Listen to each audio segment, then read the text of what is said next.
Incredicoaster is an Intamin launch coaster at Disney California Adventure that originally opened as California Screamin' in 2001 with the park.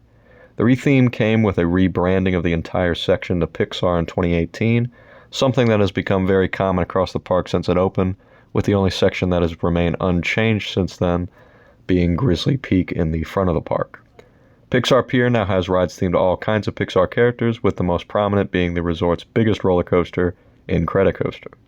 It was originally designed to look like an old wooden roller coaster on a boardwalk, despite it actually being a steel coaster with launches.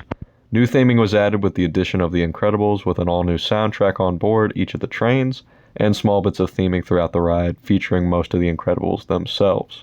The basic theme for the ride is the baby of the family, Jack Jack, disappears due to his vast array of powers, and the family tries to find him as you ride the roller coaster you are riding.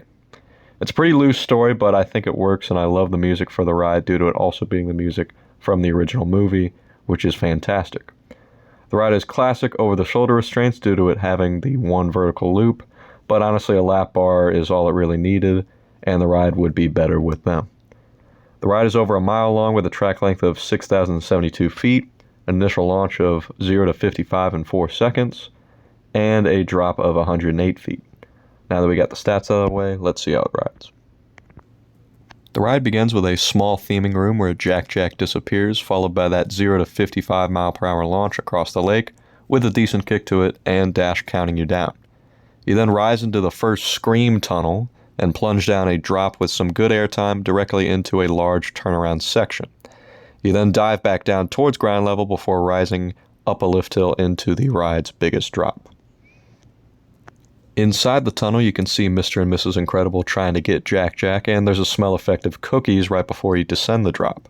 There's another high-up turnaround section with some good sustained laterals throughout before going into the very janky signature loop of the ride around the land's massive Pixar Pier sign. There's one last big drop in another Scream tunnel with some cool lighting effects trying to simulate Violet making a force field, and you can see her upside down at the end of the tunnel before going into another lateral-filled turnaround section with some surprisingly intense forces. There's another mid-course brake run before going into a few bunny hills that give some solid floater airtime, with Jack Jack clones all around you on these small poles, but you can really only notice them from off-ride. There's one more surprisingly intense helix at the end of the ride, and the family finally finds Jack Jack, and you can see him at the end of the ride with Edna becoming bigger and trying to eat a massive chocolate chip cookie. Overall, the rethemed Incredicoaster I think is a slight improvement on the original, although I never got to do the original myself. It's themed to one of my favorite movies of all time, so that definitely helps, but the ride's soundtrack certainly improves the ride, especially with the small theming bits added. The layout from the beginning is also really solid and gives a fulfilling ride duration, although it has a lot of filler sections such as all those turnarounds throughout the ride. Despite this, I don't think you notice it as much when you're actually on the ride, and it provides a ton of fun airtime moments and general feelings of speed and intensity throughout. It's certainly the best coaster on property, and one of the best coasters that Disney has ever done, only behind the amazing Guardians of the Galaxy Cosmic Rewind at Epcot. I would put it above the likes of Everest and Space Mountain, because while those are better themed, this is a lot more to offer in terms of intensity and airtime. It's obviously not perfect though, with the ride's loop easily being the worst part. It just shakes you from side to side, banging your head on the restraint, and it would be a lot better if they just took it out. They recently replaced it when I went, but it still gives you a slight headache. The rest of the ride is pretty smooth for the most part, and due to its long ride duration, you forget about it by the end of the ride. The ride did get some decent wait times when I was there, but this coaster pumps out trains like crazy with its dual loading station and many block sections that can accommodate a ton of trains on the track at once.